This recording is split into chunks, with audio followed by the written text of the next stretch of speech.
I think the real reason many gamers didn't really like this game is because they thought it was supposed to be a successor to the Donkey Kong Country series. I saw it as a real attempt to make a game using the DK Bongos, and I love it. So what's the story about? Well, the story is pretty much non-existent, so just ignore it.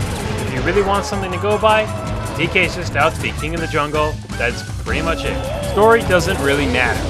The game is set up as a 2D side-scrolling platforming game. Here's how the controls work.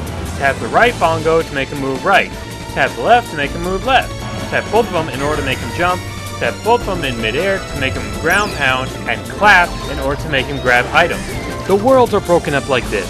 You go through 2 stages, and then you fight a boss at the end. Within the stages, all you're trying to do is just get to the giant fruit at the end of it. Sounds pretty simplistic, right? Well, it is, but it also has a certain layer of depth to it as well. Within the platforming sections, DK's main abilities are wall-to-wall jumping, bouncing, swinging, beating down enemies,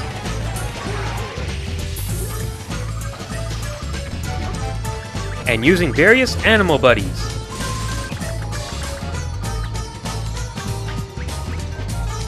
The main challenge of the game is to see how many points you can get before the end of each world. And to get more points, you'll have to perform combos. The higher the combo, the more points you earn. So how do you get your combo up? Well, here's a couple of good examples.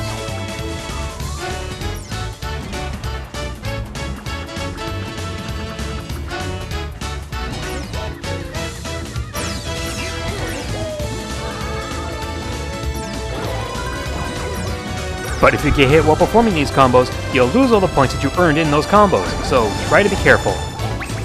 And once you get to the end of each world, you'll either go into a game of how fast can you grab the bananas, or how far can you go.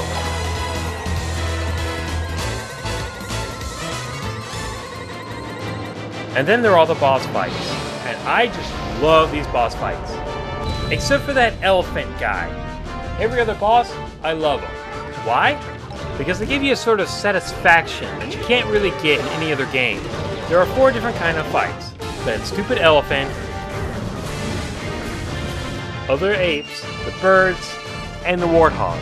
When you're in the one-on-one fights with the other apes, you clap to dodge, and then you attack with the left and the right drums as your arms. And when you get them dizzy, you just pound on those drums as fast as you can. And you feel this sort of solid connection between you and the character, and a satisfaction of just beating down on this other guy. The birds just kind of dodge their attacks, go for the egg, and then apply the same method as you did on the apes. Pound as hard as you can on the left and right drum.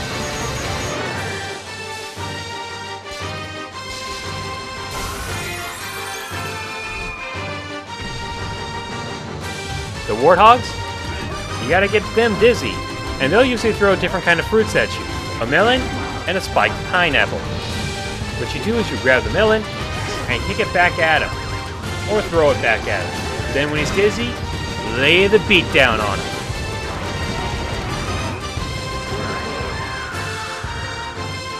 And the stupid elephant, well, all you do is you grab a bomb, throw it at the trunk, he'll suck it in, his heart comes out, you get other bombs, and you throw them in there. That's kind of it. It's the only reason it's stupid, you don't get the pure satisfaction as you do with the other bosses. After you've beaten the bosses, it will then give you your total points. Depending on how many points you get, will determine what kind of medal you earn. And the highest you can earn is a platinum. Then after each stage, it'll give you a little video that tells you how you can actually do better. You might want to pay attention to them. So how do the controls work? Well, to be honest, they work somewhat well and sometimes they don't. And getting him to jump and ground pound and grab sometimes is a little difficult. But with enough practice, you'll be able to pull it off flawlessly. The only real downside about Donkey Kong Jungle Beat is that it's a very, very, very short game and can easily be beaten in a day. That is assuming that you have the stamina for it. Mainly because you have to keep pounding on the left and right drums to get them to run, and then when you get into those fights, that takes a lot of energy from you.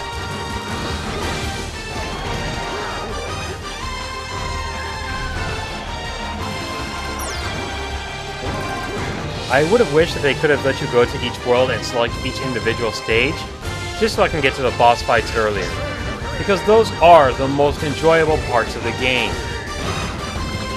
I just can't tell you how much fun I have pounding on that drum.